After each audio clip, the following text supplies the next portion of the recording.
Most of us love new tools. It's super easy to love a new tool. It's like the shining promise that you see in the future. Basically, when you sign up in the whole onboarding flow, if they are really good, you see all the potential bright futures, all the great use cases that this tool just delivers you and enables you. Because the videos all look so nice. So they were so in 3 minutes, everything is set up and works perfectly. But as we all know, this often doesn't hold on very long. Sometimes it holds on longer and then people are really good in activating you in this new tool. A friend of mine always calls this, you first have this honeymoon when you're on board and everything looks cool, and then comes daily life.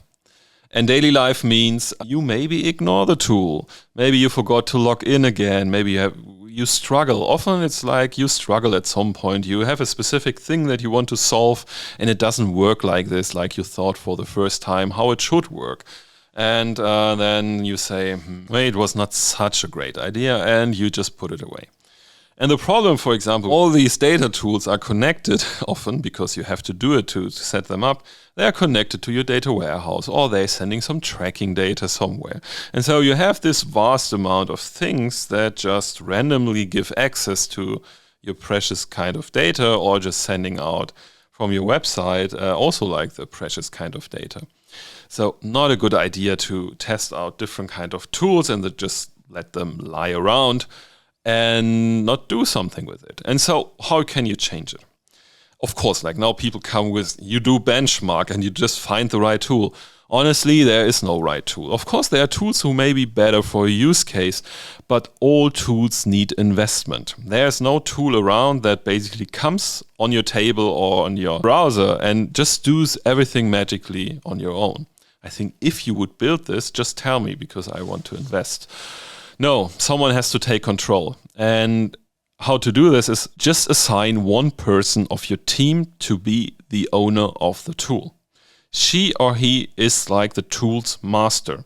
And I literally mean, maybe master, so not good. But let's say master in a ninja style of way. So basically like the guru that is the one person who knows everything, who knows how to get the tool in the right shape to solve all the different kind of problems, who basically talks to the support team there, who maybe watch all the webinars that are coming up. So really like the person who is responsible for this kind of tool's success within your company. So the mission for them is really like to provide everyone to work with this tool, to have a great experience, to unblock them, to listen to their use cases and translate them how we can do this within the tool. To really become later the influencer that can also open up their own YouTube channel and just do influencing for this kind of tool. Don't tell them, I mean, they might be gone pretty quickly. They can do webinars, they can do office hours for this tool. I mean, you don't have to do that on a weekly basis, but a bi-weekly office hour for a specific kind of tool is great. And I know some companies doing that. And they, of course, like they sit down maybe with some users who already know what they want to achieve and just sit down with them and try to figure it out how to do this with this tool. And by that, they just get better. In the end, the tool's success becomes their success. This is also like the goal that you can set for them.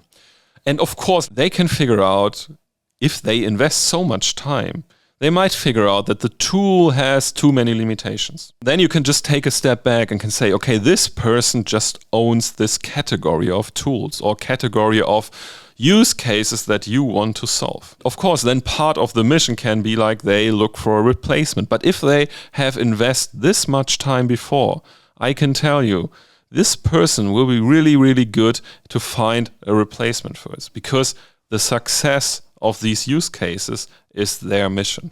This was something I always missed in the different kind of setups because I'm someone who, likes to switch tools pretty quickly, and I'm limiting myself at the moment. I say I can only switch the tool if I master the one that I have in place. So I stick with them now and try to get better, and then really try to figure out, okay, how can I solve this kind of use case? Or maybe do I have to tweak the use case to fit to the tool, which sometimes is totally okay because it doesn't really hurt someone. But so to summarize, if you introduce a new data tool, whatever it is, ETL, I don't know, lineage, whatever, I mean, there comes a new tool every week.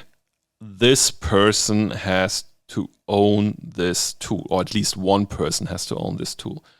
Become the ninja guru, whatever, for this kind of tool. And the person, everyone sends a Slack message when they have question about their use case, and I ask, can I solve this with this tool? And you say, yeah, I think there's a possibility. Let's make a session. I think this would be great.